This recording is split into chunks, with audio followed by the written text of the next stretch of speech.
Welcome to V9 news. ఏపీలో కొనసాగుతున్న అరాచక పాలనపై వైసీపీ సీనియర్ నేత బొత్స సత్యనారాయణ మండిపడ్డారు. కూటమి పాలనలో జరుగుతున్నటువంటి విశాఖ దోపిడీతో పాటు సమకాలీన రాజకీయ అంశాలపై శుక్రవారం ఆయన మీడియాతో మాట్లాడారు.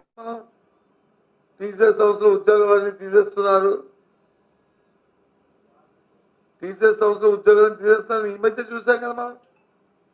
మోసం కాదని ఆ సంస్థ ఖండించిందా? ఆ సంస్థ మీద నుంచి ఏదైనా వచ్చిందా? మరి ఏ రకంగా అంటే మీరు ఇచ్చిన భూమి వల్ల ఆ సంస్థల క్రెడిబిలిటీ మళ్ళీ పెంచుకోవడానికి తప్ప దేనికి పనికి వస్తుంది?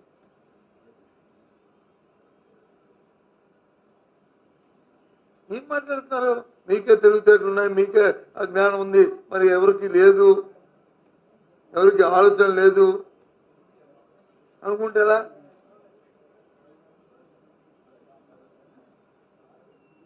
ఇంతకుముందు వచ్చి అసలు డేటా సెంటరే లేదు ఇక్కడ. మొట్టమొదటి డేటా సెంటర్ లేదు. ఇంతకుముందు మనం పెట్టాలి అదాని గ్రూప్కి వచ్చి డేటా సెంటర్ని ఇచ్చి వాళ్ళకి చేయలేదా? అసలు వైజాగ్లోనూ ఐటీ ప్రోత్సహించిందే మేము స్వర్గీయ రాజశేఖర్ గారు ఉన్నప్పుడు కాదా?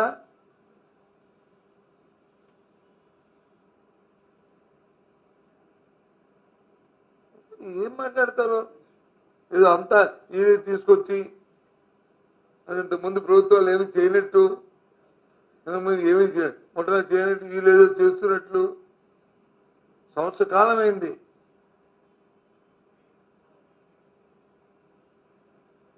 నువ్వు ఇచ్చిన హామీలకి దిక్కులేదు. సూపర్ 6కే P4 అని పెట్టి ఉద్యోగస్తులు వచ్చి టీచర్లను వచ్చి అడాప్ట్ చేసుకోమంటారు, సెక్రటరీ ఎంప్లాయీస్ని అడాప్ట్ చేసుకోమంటారు, ఉద్యోగస్తులు అడాప్ట్ చేసుకోమంటారు. అసలు విధి విధానం ఏంటి?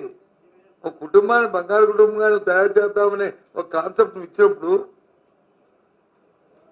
మినిమం నీడ్స్ వాళ్ళకి ఏమి ఇవ్వాలి, మ్యాక్సిమం ఏమి ఇవ్వాలి, ఆ కుటుంబం దానికి ఆర్థిక పరిస్థితిని బట్టి మినిమం ఎంత సపోర్ట్ చేయాలి, ఆర్థికంగా కానీ కైండ్ కానీ క్యాష్ కానీ చేయాలి, మ్యాక్సిమం ఎంత చేయాలి అనేది ఒక కాన్సెప్ట్ ఇది ఉండాలి. ఒక డ్రాఫ్ట్ ఉండాలి కదా, అది చెప్పాలి కదా. నెలగా కుటుంబాన్ని ఆదుకోవడానికి 1000 రూపాయలు ఇవ్వాలా, 2000 ఇవ్వాలా, లేదా సంవత్సరానికి వచ్చి ఏ రకంగా చదువులు చెప్పించాలా, ఏ రకంగా అవుతుందా, లేదు వాళ్ళకి ఇల్లు ఇవ్వాలా, లేకపోతే వాళ్ళకి కుటుంబ పోషణకి బచ్చి ఇవ్వాలా?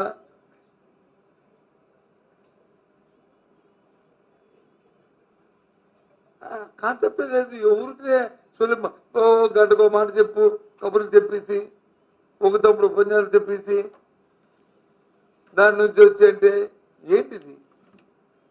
రోజుకో స్టేట్మెంటు.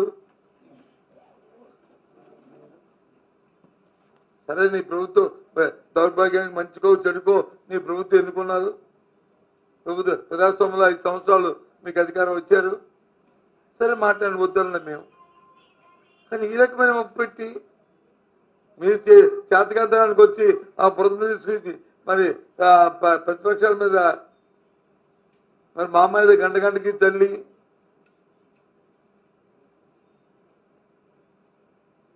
చేతకానికి వచ్చి మధ్యలో బాగా వాయించినట్టు మా మీద మాట్లాడి ఏంటిది? తల్లికి వందనం ఇచ్చారు. ఎప్పుడైనా గత 4 సంవత్సరాల్లో గత ప్రభుత్వాలు మీ ఇచ్చినప్పుడు ఎప్పుడైనా అమ్మఒడి ఇచ్చినప్పుడు 2 విడతలుగా ఎప్పుడు ఇచ్చామా? ఏ విద్యార్థికైనా ఏ తల్లికైనా ఇచ్చామా చెప్పండి? సంవత్సరం ఇచ్చే 14,000 రూపాయలు కానీ, లేదు 2వ సంవత్సరం ఇచ్చిన 13,000 రూపాయలు కానీ 2 విడతలు ఇచ్చారు చూపండి. ఇప్పుడు ఎందుకు ఇస్తున్నారు మీరు 2 విడతలు?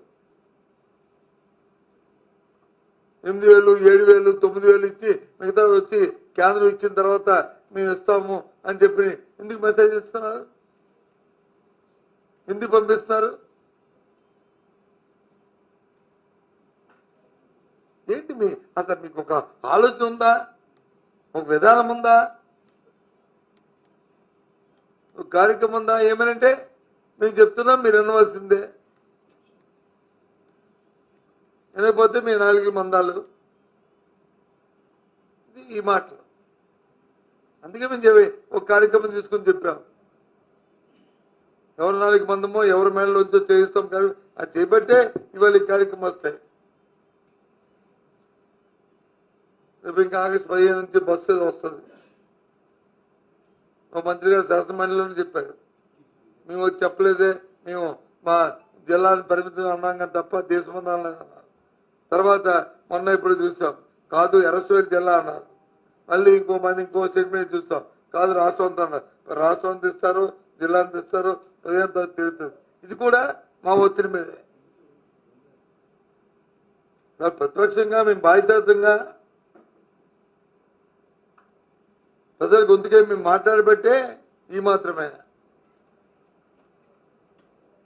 లేకపోతే మీ ఆలోచనట్టు